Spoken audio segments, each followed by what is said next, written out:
नमस्कार विप्रवरों। एक देश में अनावृष्टि हुई अर्थात अन्न की कमी हुई। तब सब किसान नहरें काट काट कर दूर से जल लाने लगे। एक किसान में बहुत तेज था। उसने एक दिन प्रतिज्ञा की कि जब तक वहाँ जल नहीं आएगा अर्थात नहर के साथ नदी का जल एक नहीं होगा तब तक वह नहर खोदता ही रहूँगा। इधर स्नान करने का समय हो गया। तभी उसकी पत्नी ने अपनी पुत्री के हाथ तेल भेज दिया। लड़की ने कहा, पिताजी समय हो गया है, तेल मलकर स्नान कर लो।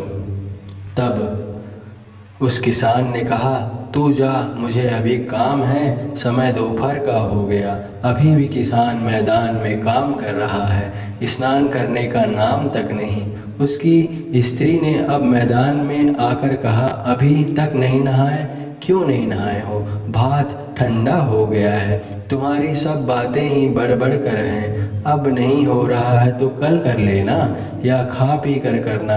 किसान ने कुदाल हाथ में लेकर दो चार गालियां देकर भगा दिया और बोला, तुझे अकल नहीं है? वर्षा हुई नहीं है, खेती बाड़ी कुछ भी नहीं हुई है। अब की बार बच्चे आदि क्या खाएंगे?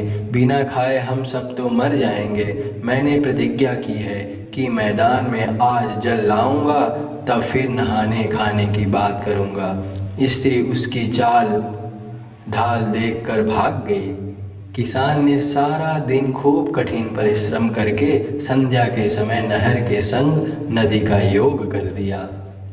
तब एक किनारे पर बैठकर देखने लगा कि नदी का जल मैदान में कुल-कुल करके आ रहा है।